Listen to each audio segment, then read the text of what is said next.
రేయ్, నీ ప్రాణాలు కాపాడింది ఆ అర్చన ప్రార్థనలేరా? రే, ఇంకా అర్చన గురించి సోదాపుతావా? ఆపే పని లేదురా. నువ్వు కళ్ళు తెరవగానే నేను మా ఆవిడికి చెప్పడానికి ఇంటికి వెళ్ళాను. అప్పుడు దారిలో గుడి దగ్గర అర్చన చూశాను.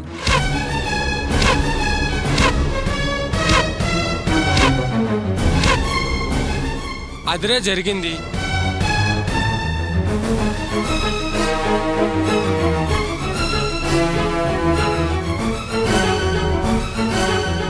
నీ గురించి ప్రార్థించే విషయం అర్చన చెప్పలేదురా, పూజారి చెప్పాడు.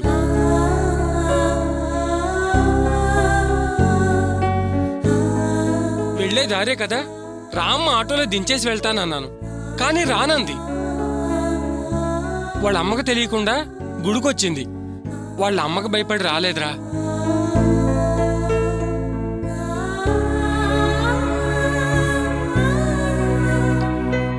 భయం భయంగా నడుస్తూ వెళ్ళిపోయిందిరా. పాపం తను వల్లో పడ్డ చేపలాగా పుట్టింట్లో చిక్కుకుపోయి తలడిల్లుతుందిరా. డిస్టర్బ్ చేద్దానా? వెళ్ళండి. వస్తాను గోపి, జాగ్రత్త. వస్తాం గోపి. జాగ్రత్త గోపి. వెళ్ళొస్తానన్నయ్య, జాగ్రత్త.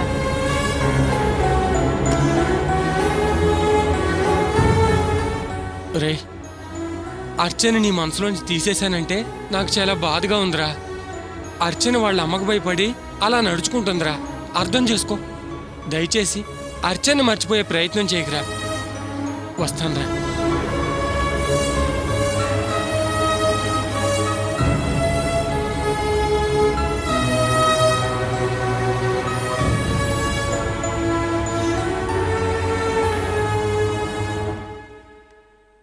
అవునన్నయ్య, శివన్ని చెప్పింది కరెక్టే. వదిన్ని మర్చిపోకు. ఆ రోజు వదిన్ని చూసినప్పుడు రావాలనే ప్రయత్నం చేసింది, కాని వాళ్ళమ్మ రావడం వల్ల రాలేకపోయింది. వదిన తప్పేమీ లేదన్నయ్యా. నేనొస్తాను.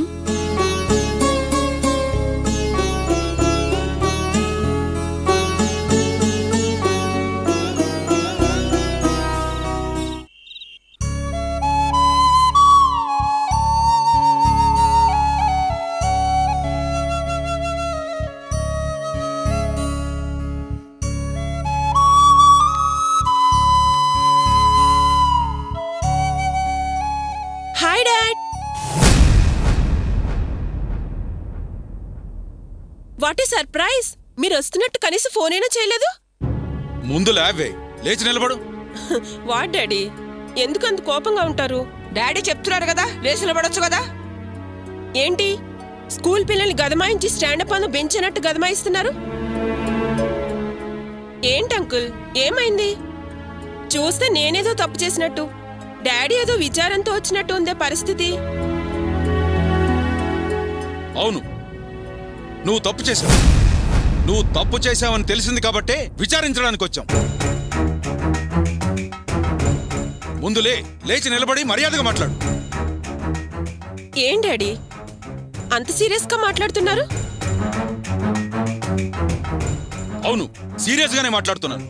ఏం తప్పు చేశానని మీరు అంత సీరియస్ గా నువ్వేం ఉన్నారు? తప్పు చేసావో నీకు అర్థం కావటం లేదా? నాకేం అర్థం కావట్లేదు. Dilip, what is going on here? ఏం జరిగింది దిలీప్? దిలీప్ నేమో అడుగుతావు, అన్నడుగు, నేను చెప్తాను. నిశ్చితార్థం అయింది అంటే ఇప్పటి నుంచి నువ్వు ఇంటి కోడలివి. దెబ్బలు తగిలి హాస్పిటల్లో ఉన్న అల్లుడిని నువ్వెలా చూసుకోవాలి? హాస్పిటల్కి రాలేదేమి అని అడిగితే హాస్పిటల్ వాతావరణం నాకు నచ్చదు, మందుల వాసన నాకు గిట్టదు అన్నావట. హాస్పిటల్లో ఉండి దిలీప్ను చూస్తూ అన్ని పనులు చేస్తేనే ప్రేమ ఉన్నట్ట, లేకపోతే లేనట్ట, ఈ సపర్యల ఫార్మాలిటీస్ నాకు నచ్చవు అన్నావట. రేపు కాపురం చేయబోయే ఈ ఇంట్లో వాళ్లతో అలాగేనా మాట్లాడేది? అత్తయ్య మావయ్య అని మర్యాద కూడా ఇవ్వాల్సిన అవసరం లేదా? పద్ధతి తప్పి ప్రవర్తించడం మర్యాదేనా? అంటీ ముట్టకుండా ఏదో గెస్ట్ హౌస్ లో ఉన్నట్టుంటున్నావట.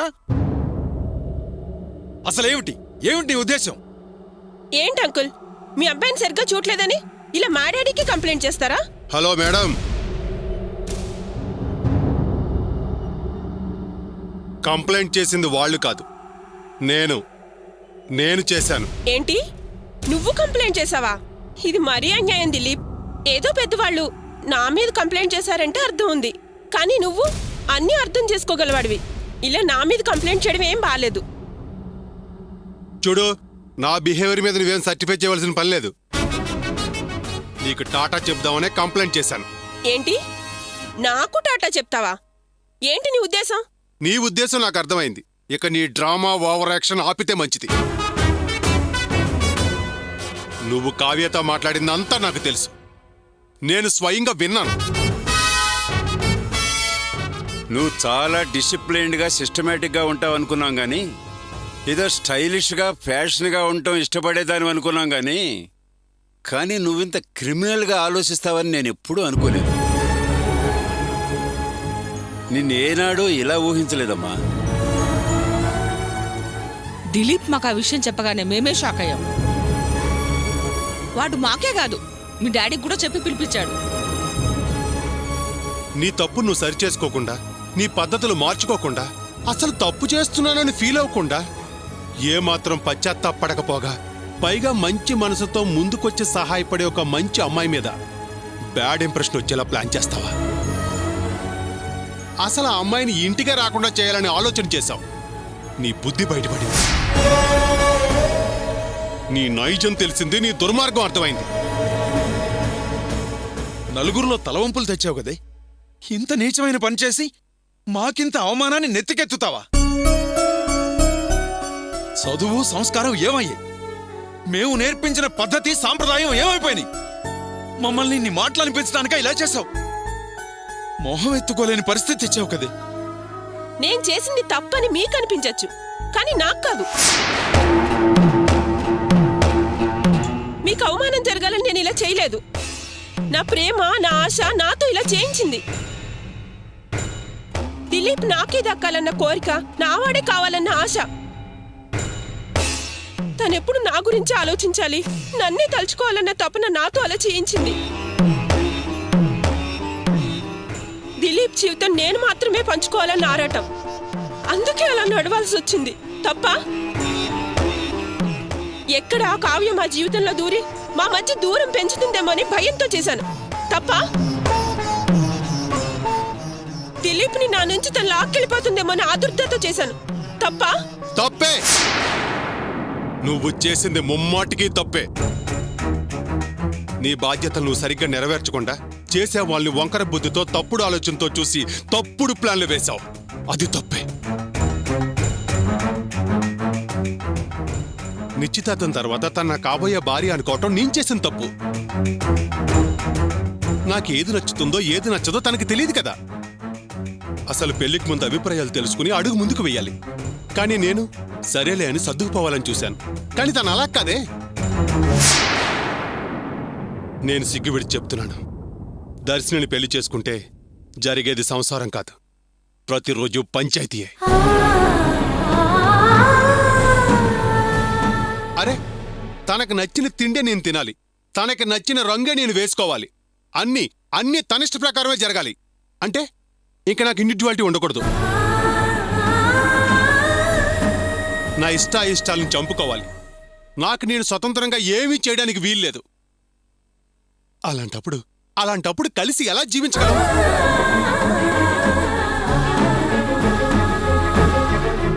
ఆమె సెల్ఫిష్, డామినేటింగ్ క్యారెక్టర్.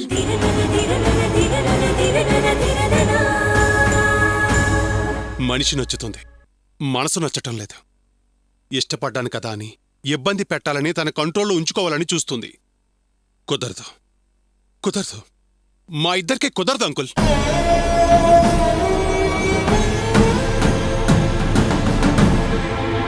చదువుకున్న అమ్మాయి కదా, అన్నీ అర్థం చేసుకుంటుంది అనుకున్నాను.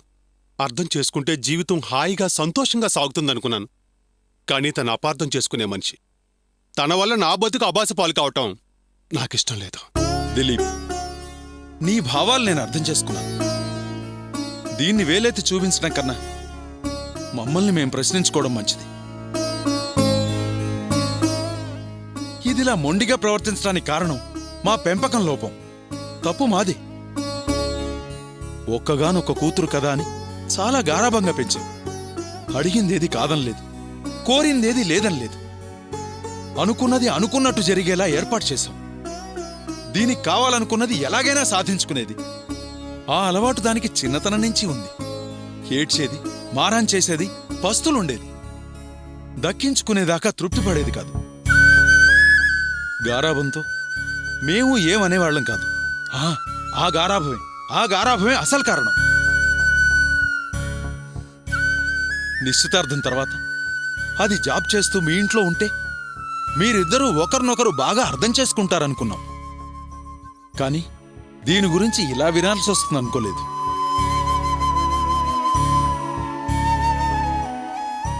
దీని బుద్ధి ఇలా ఆలోచిస్తుందని మేము ఊహించలేదు.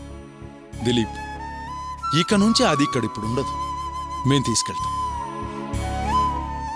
పెళ్ళింకా 2 నెలలు టైం ఉంది కదా.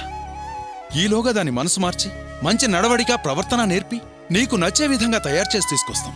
సారీ అంకుల్, అది జరగని పని. అమావాస్యలో వెన్నెల ప్రయత్నం ఫలించదు. కర్పూరం వెలిగించి వెలుగు తేవచ్చు, కానీ ఉప్పుగళ్ళు వెలిగించలేం. ఆ గుణం మారుతుందనే నమ్మకం నాకు లేదు. నిజమేనండి, చెప్పడానికి మేమే వెనక ముందు ఆడాం. కానీ వాడు చెప్పిందే కరెక్ట్. మేము అదే చెప్పాలనుకున్నాం. దర్శిని దిలీప్కే కాదు, మా కుటుంబానికి సరిపడ మనిషి కాదు. మాకంటూ కొన్ని పద్ధతులు, ఆచారాలు ఉన్నాయి. అవేవీ తనకు నచ్చలేదు. అసలేనాడు పట్టించుకోలేదు. పైగా మాట దురుసు. అందుకే చూడండి, ఈ పెళ్ళంత మంచిది కాదు. మాకిష్టం లేదు.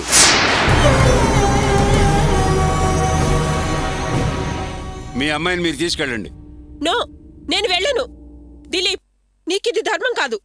నన్ను మోసం చేయాలని చూస్తున్నావు. నిశ్చితార్థం చేసుకుని నాలో ఆశలు రేపి ఇప్పుడు నన్ను మోసం చేయాలని చూస్తున్నావు. చూసారా అంకుల్, నేను చేసిన తప్పే. నా పద్ధతి మార్చుకుంటాను అనే మాట అనకుండా నన్ను మోసం చేయొద్దు, నన్ను మోసం చేయాలని చూడకు అని నా మీద నిందలు వేసే ప్రయత్నం చేస్తుంది. తనా మారేది? మారదు. ఏది ఏమైనా మీ నుంచి ఇటువంటి మాట వస్తుందని నేను అనుకోలేదు బాబు. జీవితం సంతోషంగా సాగడానికే ఎవరైనా పెళ్లి చేసుకుంటారు. తనని తెలిసి పెళ్లి చేసుకుని నేను కష్టాలు అనుభవించలేను.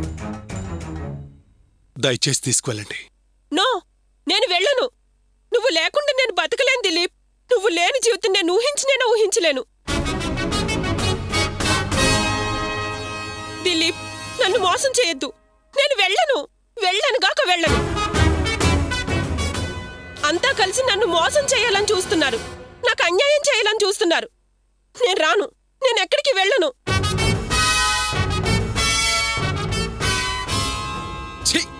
చేసి నిర్వాకం చాలు. డాడీ, ప్లీజ్ డాడీ, నేను ఇక్కడే ఉంటాను. డాడీ, ప్లీజ్ కొట్టద్దు డాడీ, నేను ఇక్కడే ఉంటాను. డాడీ, కొట్టద్దు డాడీ, నేను ఇక్కడే ఉంటాను. డాడీ,